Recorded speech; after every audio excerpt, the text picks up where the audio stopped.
Você acompanha Jornal da Rede Alesp.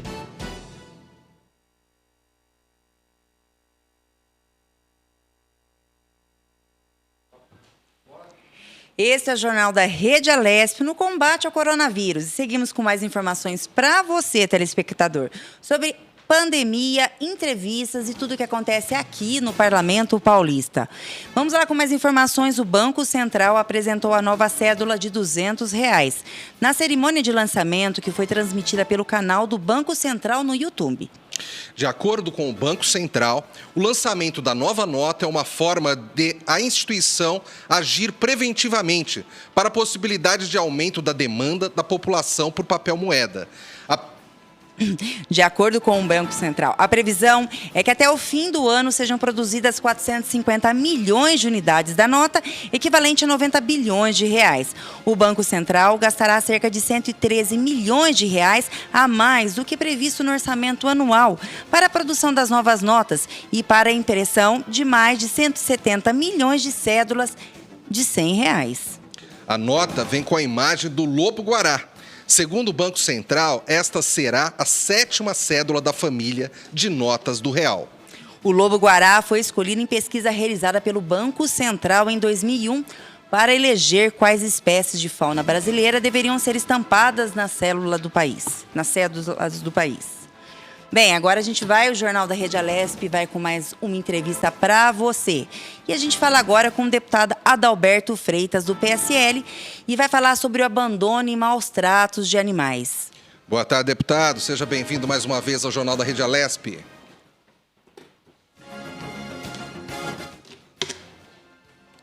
Deputado, o senhor nos ouve? Bem, o deputado está com problemas de som. O áudio. Voltou. Vamos lá. Deputado, seja bem-vindo.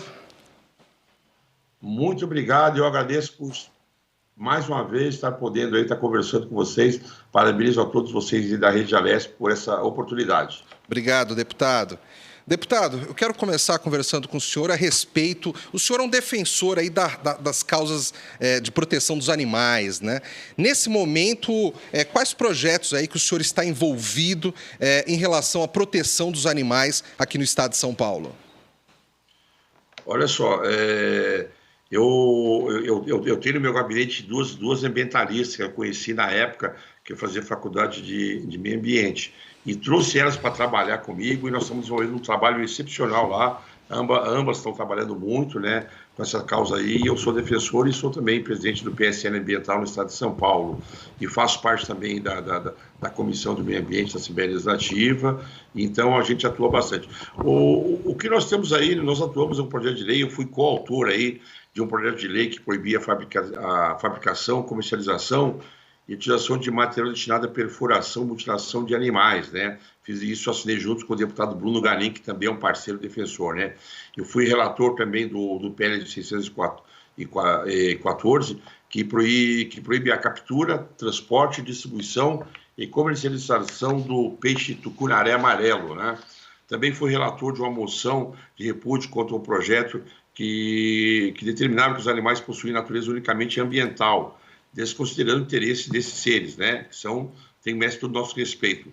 E também foi voto favorável à proteção e recuperação das áreas de mananciais e represa do Guarapiranga. Isso é algumas ações que a gente tem aí desenvolvidas na Assembleia, mas a gente faz outras também. A gente tem incursões aí em comunidades aqui no extremo sul de São Paulo, onde eu trabalho bastante, orientando as pessoas, como que elas devem proceder aí na questão do animal.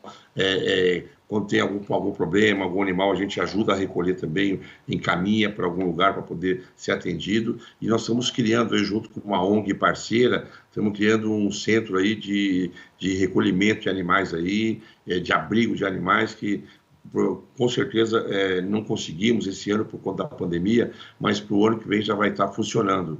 E aí eu quero voltar aqui para dar essa boa notícia.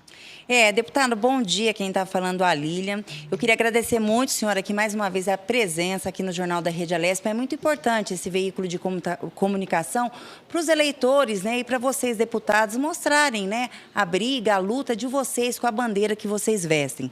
A pergunta para o senhor seria, deputado, no que as políticas públicas poderiam auxiliar para a diminuição dos maus tratos e abandono dos animais, principalmente nesse momento de pandemia, que o aumento de abandono cresceu? Olha, na minha opinião, até como legislador, né, eu sempre, mesmo antes de ser parlamentar, a gente já cuidava dessa questão animal, e a gente sabe que a gente já ouviu várias vezes, várias notícias, a gente percebe na televisão, aí fica sabendo, né, e que as pessoas acabam maltratando os animais, abandonam. Na semana passada teve uma filmagem de uma pessoa que viu um animal sendo abandonado na rua. Então, acontece, essas pessoas elas fazem isso e continuam a fazer porque a lei é muito branda, né? A lei, se você maltrata um animal, você abandona, aí, se por acaso, né, você for pego, porque as pessoas fazem isso de uma forma escondida, né? E a gente só sabe depois que o animal estava na rua, alguém pegou para cuidar, porque teve dó do bichinho de estimação, né? Eu estou falando assim, na grande maioria, cães e gatos, mas há vários outros tipos de animais também que são abandonados, né? E a gente percebe assim, o pessoal faz porque a lei não é rígida, né? Existe aí no Congresso Nacional um projeto de lei do deputado Fred Costa, que ele é de Minas Gerais.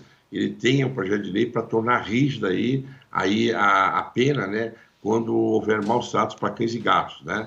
Isso aí nós estamos acompanhando, estamos aí com a nossa rede de contato que nós temos aí de protetores animais também, para que a gente ajude esse parlamentar aí, para que esse projeto aí no próximo ano aí, ele avance aí, para que realmente a gente consiga aí, uma vez que a pena aumente, as pessoas vão pensar duas vezes antes de maltratar os animais. Deputado, nesse tempo de pandemia, né, a gente também tem visto casos aí de pessoas abandonando os seus animaizinhos aí, às vezes numa avenida, às vezes numa estrada, num lugar um pouco mais deserto, né? O senhor acredita que isso acontece porque tem a ver com a impunidade que o senhor falou, e aí a pessoa não quer mais o animal porque acha que ele dá muito trabalho e a pessoa acha que não vai acontecer nada com ela e por isso que ela acaba abandonando o animal nas ruas? Olha, nesse momento, nós temos que estudar algumas variáveis, né? Isso já acontecia antes aí da pandemia, né? Só que quando veio a pandemia, nós tivemos aí um problema muito sério aí de abandono de animais, porque pessoas, até no começo mesmo, né? Algumas pessoas ventilou a notícia que o animal poderia ser um transportador do vírus também, né? Do Covid, e aí algumas pessoas, por falta de conhecimento, por ignorância, por não pesquisar, não estudar, acabou abandonando o animal. Outros aproveitaram a carona, que já estava um pouco aí, né, já estavam com intenção de não querer o animal, já aproveitaram a onda, né, e já também abandonaram. E agora nós estamos vendo uma onda crescente também, que no começo, aí que as pessoas ficaram isoladas, as pessoas acabaram aí por adotar animais, porque ficou mais tempo em casa, estava com as crianças, achou que seria uma coisa boa, que poderia se adaptar, tudo mais. Mas aí houve também uma outra situação que acontece entre seres humanos, né? A gente sabe que aumentou muito a questão aí da violência doméstica para as pessoas estarem muito tempo juntos, e com isso também aumentou a separação. E quando há uma separação de humanos, né? Os animais acabam sofrendo, que às vezes uma pessoa não quer ficar, outra também não quer e acabam abandonando. Então, e as pessoas também que se aventuraram nessa questão de adotar, depois viram que não tinha condição e também cresceu muito agora nos últimos meses aí, né? A gente tem dados aí não oficiais, né? Mas de entidades que a gente mantém contato, o pessoal percebeu uma mudança e um aumento aí relativo na questão de abandono de animais, justamente por conta da pandemia, porque também tem a questão do desemprego, que a gente sabe que aí nós devemos acabar essa pandemia com cerca de 30 milhões de desempregados. Quando começou, a gente estava na faixa de 12, 13, até o final desse ano deve ter 30 milhões de desempregados, e obviamente a pessoa costuma, por hábito, né, cortar despesas, né, e às vezes tem pessoas que pensam que o animal ali, né, não tem condição de ração, de tratar o animal, e aí acaba abandonando também, né? Então tem mais essa variável aí que nós estamos aí acompanhando e estamos tentando ajudar à medida do possível para que esses animaizinhos aí, eles encontrem um lar, encontrem uma pessoa que possa cuidar melhor. Deputado, aqui no município do estado de São Paulo, existe algum programa ou alguma iniciativa, alguma base onde pode levar o animalzinho de rua, alguém que adote esse animalzinho para castração? Olha, a gente sabe que, assim, infelizmente, as políticas públicas que nós temos aqui são vergonhosas, né?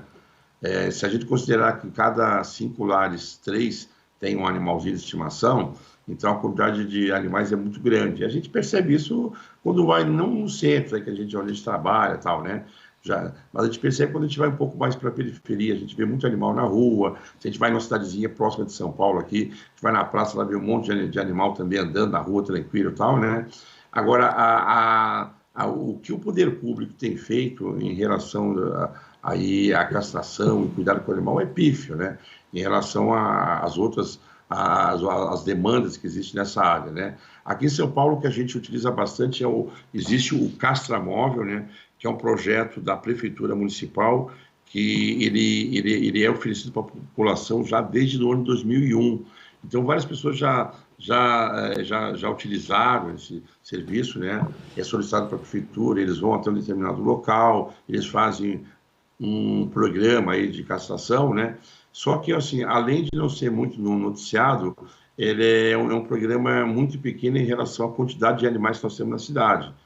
Então, assim, realmente há uma necessidade de ter mais políticas públicas, né, para poder ampliar essa questão, essas campanhas de castração.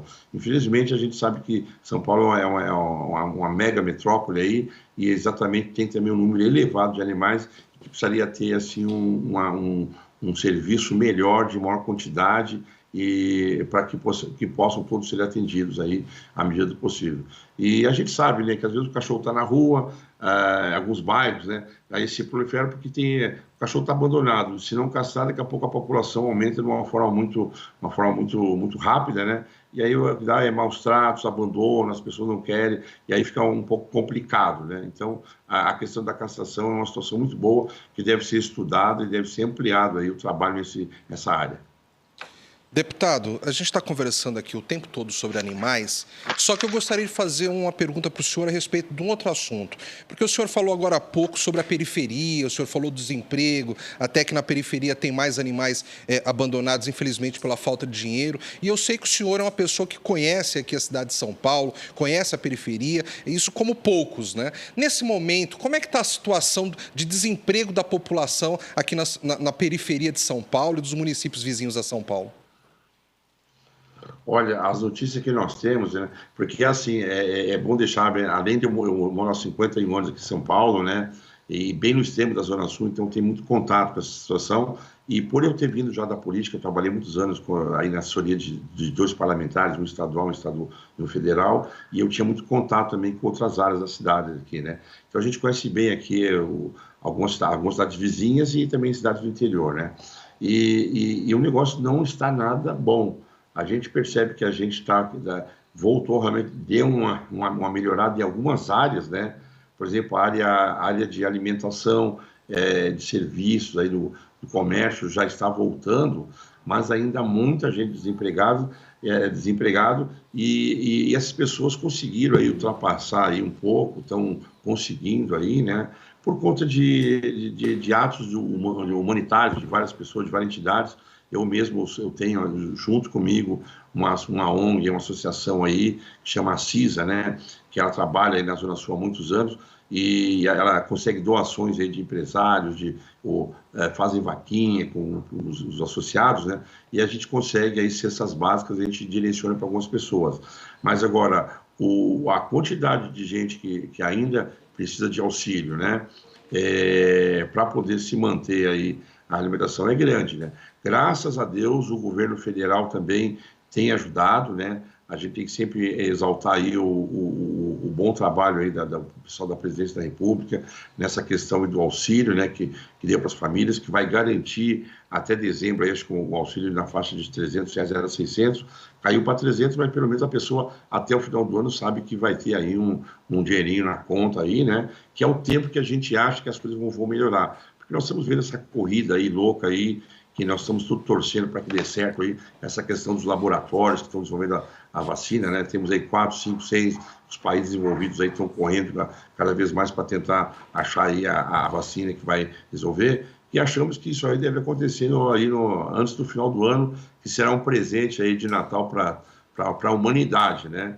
Então, nós estamos nessa corrida. E estamos agora, não está nada bom, viu? A gente sabe que quando começou a crise, nós falamos aí na faixa de 13 milhões de pessoas estavam desempregadas, e no final do ano a previsão era de 30 milhões, pode ser que dê uma melhorada, mas não deve ser aí muito esse patamar, e as pessoas realmente estão, muita gente em casa que ainda não foi chamado para trabalhar, e pessoas que foram demitidas, muitas empresas que fechou. A gente percebe isso quando a gente sai em algumas avenidas, vê muito aí imóvel para alugar, para locação, para ver que eram realmente grandes empresas que aí empregavam muitas pessoas. Então nós vamos ter que conviver com isso, que seria o efeito pós-pandemia, que nós sabemos que quando terminar tudo isso aí, nós vamos ver aí o rescaldo de tudo que ficou de negativo. A gente sabe que uma das situações, infelizmente, será a questão do desemprego.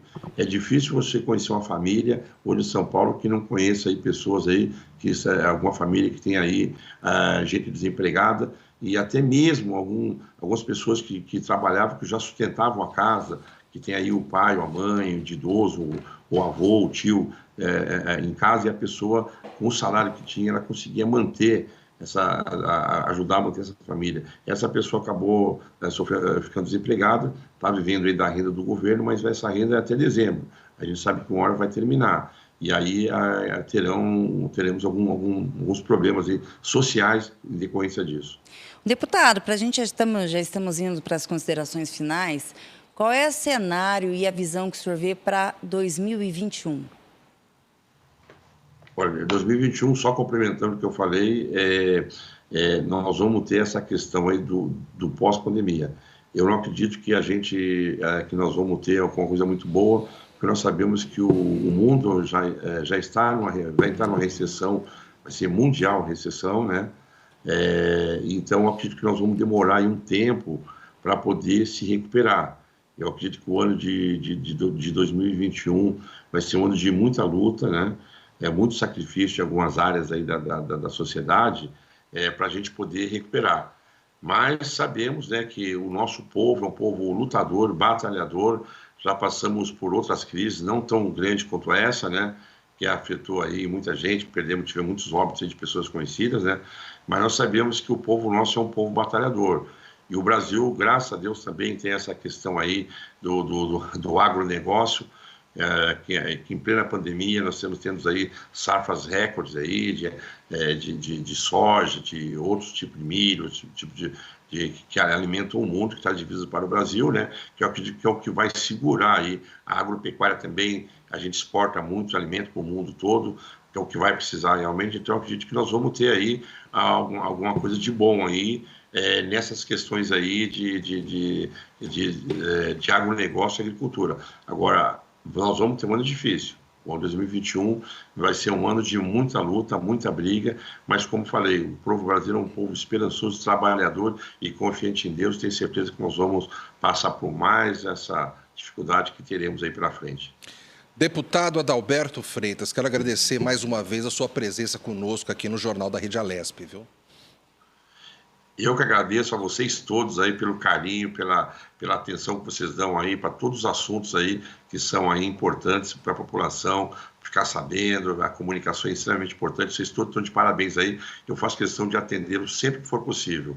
Até hoje não recusei nenhum convite. Quando tiver, por favor, faço questão de estar aí com vocês. E mais uma vez parabenizo todos vocês da equipe da TV Alesp, da Rede Alesp Comunicação. Parabéns, conte sempre comigo. Parabéns, eu também mais uma vez agradeço o senhor e parabéns aí pela bandeira que o senhor veste, pela luta aí pelos animais e pelas pessoas mais vulneráveis. Parabéns também sempre o senhor colocar o nome de Deus em frente, que sem ele a gente não é nada. Tenha uma boa tarde, deputado. Muito obrigado e fique com Deus. Boa semana, bom final de semana que está chegando aí. Obrigado, boa tarde. Né, Fábio? Acho que o abandono de animais já havia vindo cada vez maior, ainda mais nessa pandemia, né? Eu lembro de uma frase do meu pai, que ele sempre disse o seguinte, que cachorrinho, por exemplo, né, que a gente sempre gostou de ter cachorro em casa, não é um brinquedo. Um brinquedo você pega, você não quer mais brincar, você joga fora. Então meu pai falava, um cachorrinho vive pelo menos 12 anos. Falava isso para mim e para minha irmã. Então sempre que a gente teve cachorro, foi com muito amor, desde o primeiro dia até o último dia de vida desse cachorro. Na minha casa a gente trata qualquer animal como membro da família. A gente não trata como um animal, como você falou. Na minha casa tem um cachorro, tem gato, no meu pai papagaio, enfim, a gente tem inúmeros animais, membros da família. Vamos lá, mais notícias, né? Sim. A deputada Letícia Aguiar, do PSL, fez uma indicação para o governador do estado de São Paulo, João Dória, para destinar investimentos para atender às necessidades das unidades do tiro de guerra existentes. O estado de São Paulo conta com 80 unidades do tiro de guerra.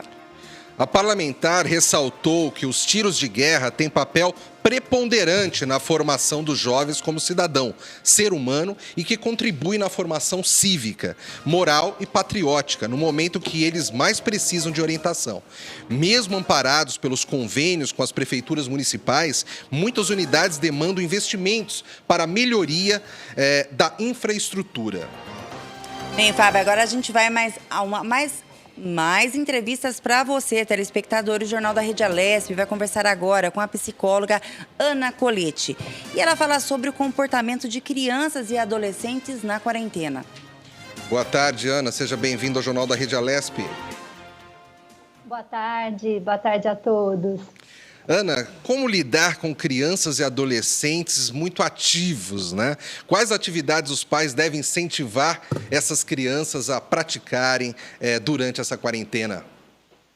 Sim, essa é uma grande questão que todos agora estamos enfrentando aí durante esse período tão contraditório e tão complicado, né? Então, o que acontece? As crianças e os adolescentes, elas estão aí, mais do que ninguém, enfrentando esse período de uma maneira muito difícil e a gente precisa estar atento a todos os comportamentos.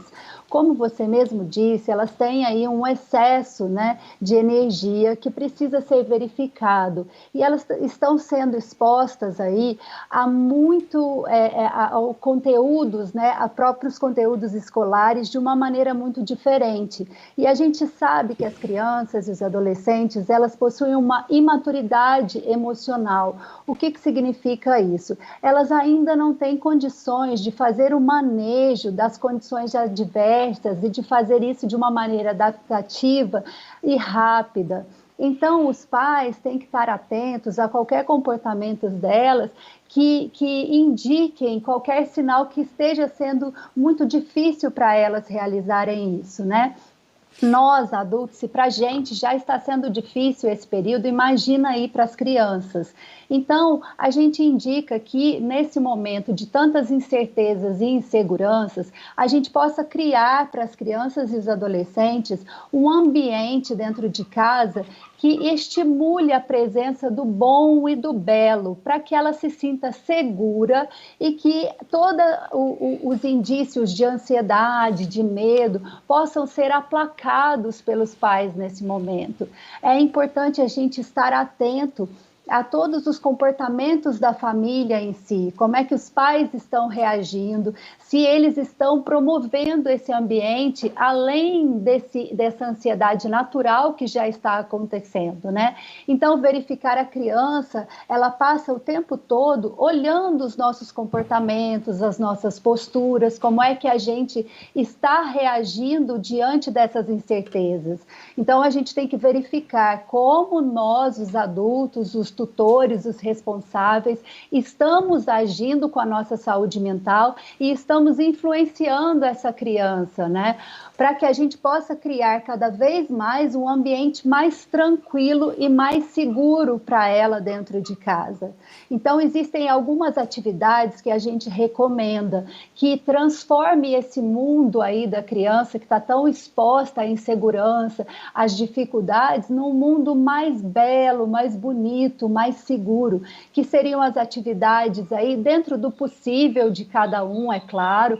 Se a pessoa não tiver condições, por exemplo, de nesse momento, a gente sabe que estamos limitados, mas que já alguns lugares, tomando todas as precauções e os cuidados, se tiver condições de dar uma caminhada com essa criança, com esse adolescente, usando as máscaras, né? Fazendo todos os rituais que são necessários, levando ela para esse contato com a natureza. Isso vai ajudá-la a verificar que existe outras condições mais satisfatórias e mais prazerosas do que ela possa estar vivenciando nesse momento. Então, atividades que envolvam terra, que envolvam a contação de história.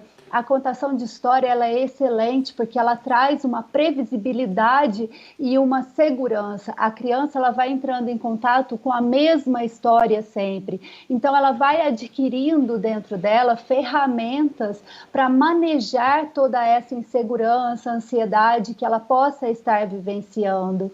E uma outra coisa fundamental são os pais sempre irem aplacando essa ansiedade dela, dizendo, olha, nós estamos aqui, juntos nós vamos te fortalecer, juntos como uma família, a gente vai lidar com isso de uma forma positiva, sempre tentando acalmar essa criança, né? Transformar esse ambiente num ambiente mais seguro e mais confortável o possível para ela.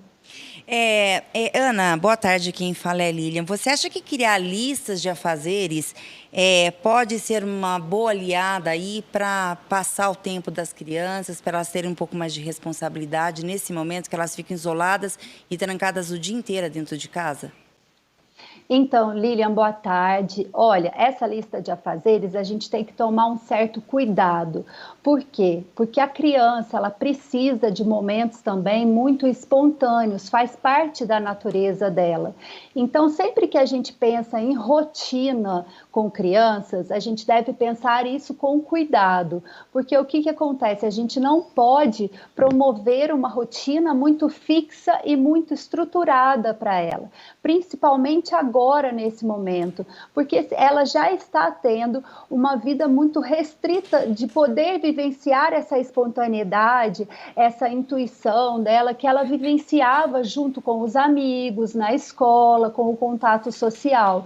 Então, a gente deve fazer uma organização. É possível, sim, fazer uma lista de afazeres, desde que ela não seja vivenciada de uma forma muito rígida, muito densa, que a gente possa sempre observar como está o emocional daquela criança e se, porventura, em algum dia, aquela criança não conseguiu fazer aquela lista, que a gente não cobre dela, que ela faça tudo aquilo de uma maneira muito regrada, porque é preciso também que ela entre em contato com os momentos de tédio, mas com esses momentos que eles sejam aproveitados para que ela possa se descobrir. Que os pais possam, diante da situação que a gente está, aproveitá-la de uma maneira como uma oportunidade justamente para desenvolver esse tédio como uma ferramenta de autoconhecimento. Porque é preciso, mesmo em crianças muito pequenas, a partir dos 2 anos, que a gente comece a incentivá-las a ter esse momento sozinho. Claro que a gente está falando de pequenos momentos, cada vez quando a criança for menor, esses momentos são 5 minutos, mas que ela comece a se conhecer nesses momentos, a gostar de estar com elas, porque isso vai ser um índice de saúde mental. A gente sabe que às vezes a gente é muito criado para estar somente em contato com os outros e deixa de buscar na gente mesmo, né, o que a gente gosta de fazer, o que nos satisfaz. Então, já que estamos diante desse isolamento aí, isso pode ser uma ferramenta, uma oportunidade muito importante para a gente justamente incentivar, enquanto família, os nossos filhos a entrarem em contato com esse ser que habita dentro de cada um de nós, porque assim eles vão estar mais fortes, vão desenvolver a resiliência, a empatia, porque quem se conhece e quem conhece as suas dificuldades e as suas características pode olhar para esse outro com um olhar mais de compaixão, de amor e de solidariedade, que é o que tanto a gente precisa nesse momento. Doutora Ana Colete, psicóloga, palestrante e arteterapeuta, eu quero agradecer bastante a sua presença aqui no Jornal da Rede Alesp. Muito obrigada, eu que agradeço a oportunidade de poder estar aqui junto com vocês. Um grande abraço. Outro. Boa tarde. Boa tarde, o Jornal da Rede Alesp conversou agora com a psicóloga Ana Colete, que falou sobre o comportamento das crianças e adolescentes nessa quarentena. Vamos lá, mais notícias e informações. Aprovada na Assembleia Legislativa de São Paulo a proposta que cria o Programa Estadual de Combate à Fome. De autoria do deputado delegado Bruno Lima, do PSL, o projeto de lei prevê que nos períodos de férias escolares das crianças, adolescentes e jovens matriculados nas instituições da rede pública continuem recebendo alimentação. A medida será voltada às famílias que estejam em sua situação de pobreza ou extrema pobreza, ou seja, aqueles que tiverem renda per capita inferior a R$ 178. Outra exigência é que o aluno esteja inscrito no cadastro único ou em algum benefício equivalente. O autor da proposta afirma que a pandemia reforçou a necessidade do programa. E a deputada Marina Elô, da Rede, disse também ser favorável ao projeto. Agora, a medida segue para avaliação do governador para sanção ou veto. E agora vamos a mais uma entrevista. O Jornal da Rede Alesp conversa com Alfredo Maranca. Ele é presidente do Sindicato dos Agentes Fiscais de Renda de São Paulo e fala sobre o Simplifica Já, que é uma proposta técnica que tem como objetivo simplificar a tributação. Boa tarde, Alfredo. Seja bem-vindo ao Jornal da Rede Alesp. Boa tarde aos ouvintes. Alfredo, para quem não conhece, de forma didática, explica para a gente aí o que é a proposta do Simplifica Já. Bom, então, pois é, a proposta do Simplifica Já pretende fazer uma união dos impostos que existem hoje, e não união na Constituição, união de fato. Por exemplo, na Constituição você tem um ICMS só, mas não é verdade. Você tem um ICMS por estado, são 27 ICMS. Isso provoca um inferno para o contribuinte. E os municípios, então, mais de 5 mil ISS. Então, a gente precisa harmonizar a legislação, criar uma norma única para o ICMS, uma norma única para o ISS, para permitir que o contribuinte saiba o que está valendo. É essa a proposta básica. Boa tarde, Alfredo. Quem está falando é Lilian. Antes da gente continuar, eu acho que tem muitos telespectadores que não conhecem ainda o que é um ICMS e qual é o imposto ISS. Poderia estar explicando e tirando essas dúvidas? Bem fácil, então. Vamos dizer assim, em termos gerais, né? O ICMS é um imposto estadual que incide sobre o comércio, sobre a compra e venda de mercadorias. E o ISS é o imposto municipal dos municípios, é o principal imposto municipal que incide sobre os serviços prestados. Então, esses dois impostos são os mais importantes para os municípios e os mais importantes para os estados. E são aqueles que precisam ser reformados na Constituição, porque a União pode fazer as mudanças dos impostos dela por lei. Os estados e os municípios, eles precisariam de um reordenamento para combinar entre si como seria essa reforma. Doutor Alfredo, o Simplifica Já, ele pode beneficiar as pessoas já nesse momento que nós estamos vivendo, esse momento de pandemia, ele já pode trazer benefícios para as pessoas já ou ainda necessita de algum trâmite aí? Não, exatamente. Essa que é a proposta. A proposta é que nós precisamos de uma reforma emergencial no Brasil.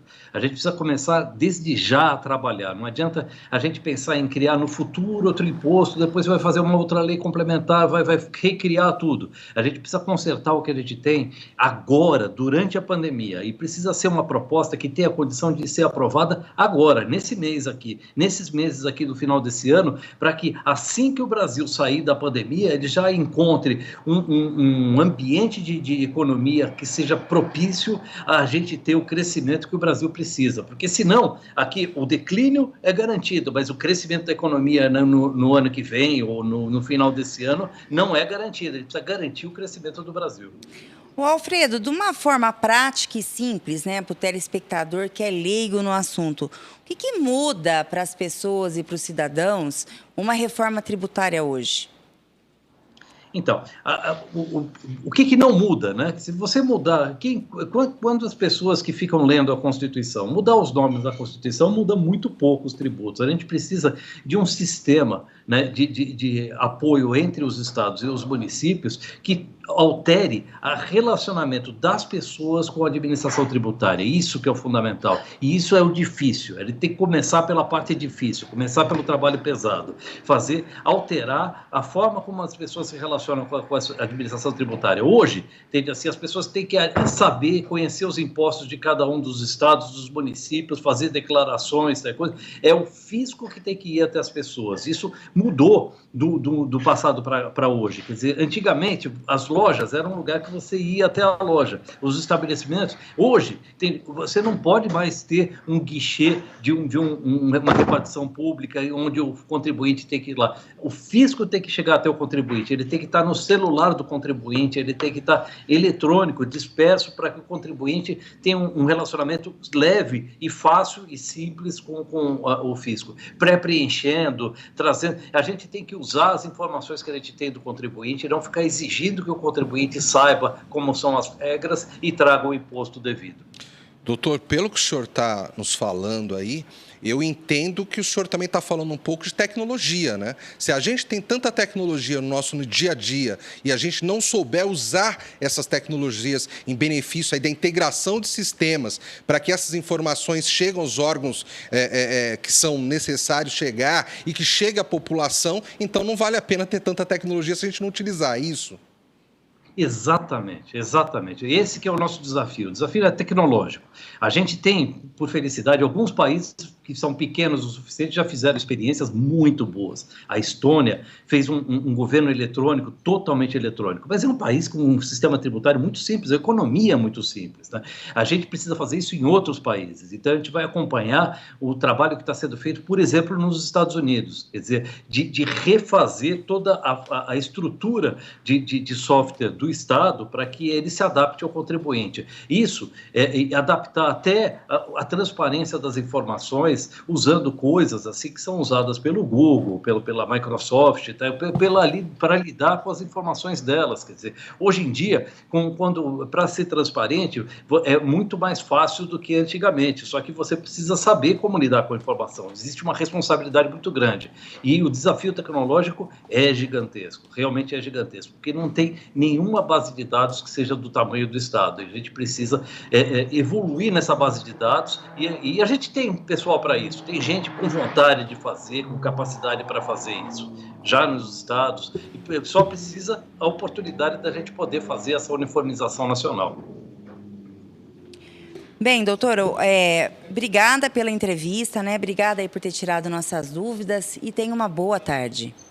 Obrigado, boa tarde a todos. E que a gente tenha uma reforma, porque a gente está precisando dela. Obrigado. Com certeza, obrigado, boa tarde. Boa tarde.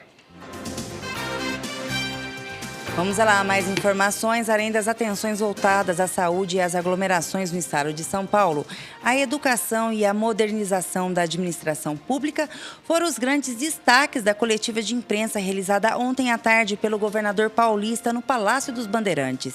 O governador João Dória, do PSDB, mostrou apoio à reforma administrativa federal recém-encaminhada ao Congresso Nacional e aproveitou para citar um projeto de modernização da administração pública para o estado de São Paulo, que tramita aqui na Lesp.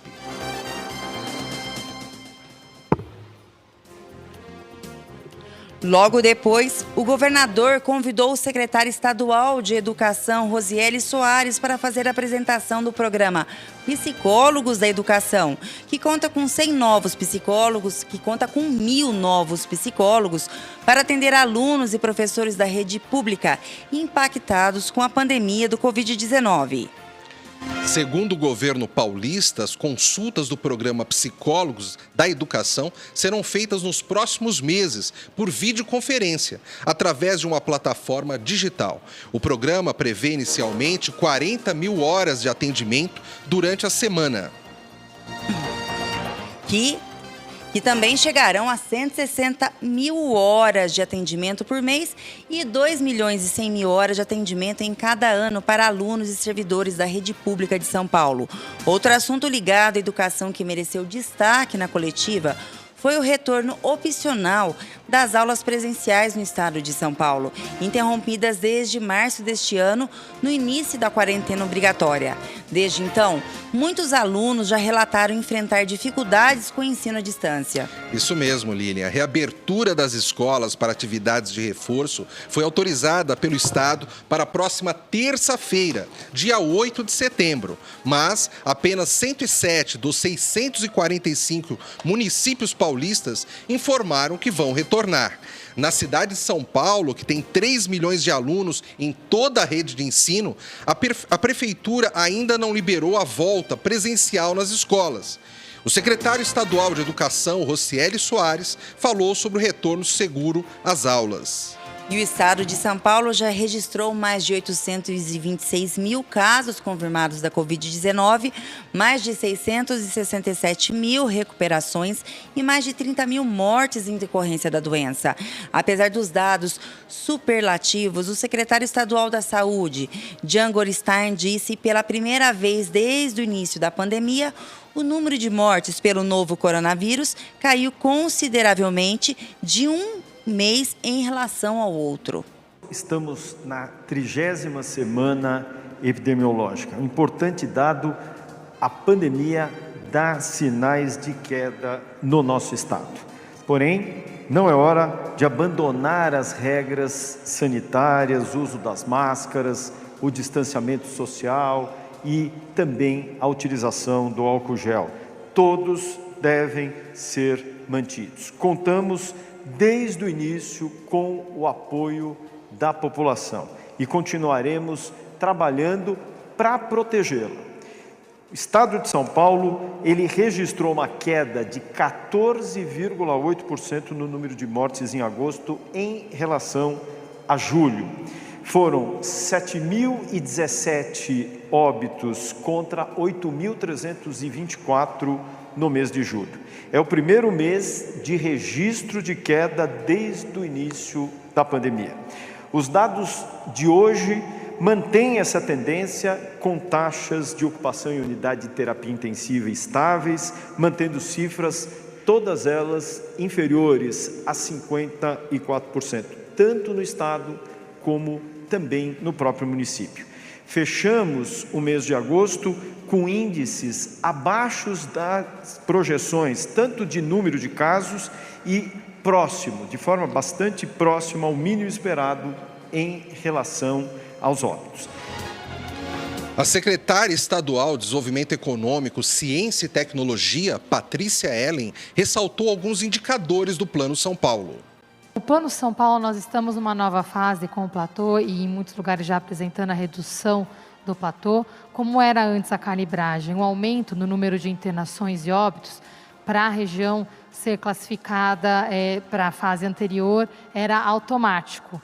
O que nós vimos na fase amarela e agora na fase verde, nós estamos também acompanhando os indicadores absolutos.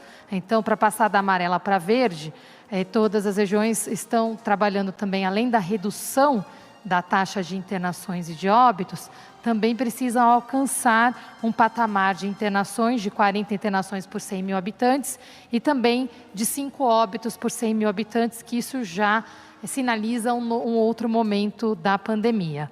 O que nós estamos fazendo agora, as regiões que alcançaram esse patamar, elas não ficam suscetíveis a pequenas variações que implicariam em retorno para a fase anterior. Então, essa é a principal mudança na fase amarela. Esse indicador, uma vez alcançado de 40 internações a cada 100 mil habitantes e 5 óbitos a cada 100 mil habitantes, ele vale mais do que as variações, as pequenas variações de internações e óbitos.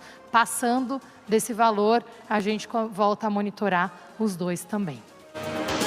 Com a proximidade do feriado da Independência do Brasil, celebrado em 7 de setembro, o secretário estadual de Desenvolvimento Regional, Marco Vignoli, pediu responsabilidade e prudência nos deslocamentos da sociedade paulista. O governador João Dória também reforçou que as aglomerações devem ser evitadas em todo o estado. Voltamos ao nosso parlamento paulista com notícias. E o deputado Tenente Coimbra, do PSL, solicitou ao governador João Dória o remanejamento de respiradores pulmonares e aumento de leitos de unidades de terapia intensiva na região metropolitana de Campinas. Segundo o parlamentar, no início do mês, a taxa de ocupação na região era de 70,2%. O deputado salientou que o aumento significativo dos casos da Covid-19 nos municípios como Santa Bárbara do Oeste, Sumaré e Americana ainda é preocupante, já que alguns hospitais estão com a taxa de ocupação das UTIs acima da média.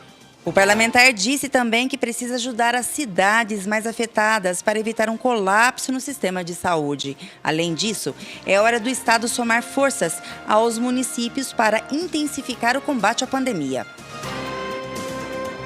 Vamos lá e vamos conferir agora os destaques que marcaram o noticiário desse segundo bloco do Jornal da Rede Alesp. A deputada Letícia Aguiar, do PSL, fez uma indicação para o governador do estado de São Paulo, João Dória, para destinar investimentos para atender às necessidades das unidades do tiro de guerra existentes. O estado de São Paulo hoje conta com 80 unidades do tiro de guerra. A parlamentar ressaltou que os tiros de guerra têm papel preponderante na formação dos jovens como cidadão, ser humano, e que contribuem na formação cívica, moral e patriótica no momento que eles mais precisam de orientação. Estamos aqui desde as 9h30 da manhã, passando notícias e informações para você. Tudo do coronavírus, o que é as últimas informações, o que acontece aqui no Parlamento Paulista, no governo do estado de São Paulo. E o Jornal da Rede Alesp, na luta contra o coronavírus, fica por aqui. E não esqueça, você quer dar a sua opinião ou sugestão sobre algum tema ou assunto? Liga para a gente no nosso WhatsApp, 98457-8129 e deixa a sua mensagem. Isso mesmo, Lília. E você que está em casa, lembre, isolamento social, o uso de máscaras, álcool gel e lavar muito bem as mãos são práticas muito importantes para a gente vencer o coronavírus. Por hoje é só. O Jornal da Rede Alesp volta amanhã. Obrigado pela audiência. Uma boa tarde a todos.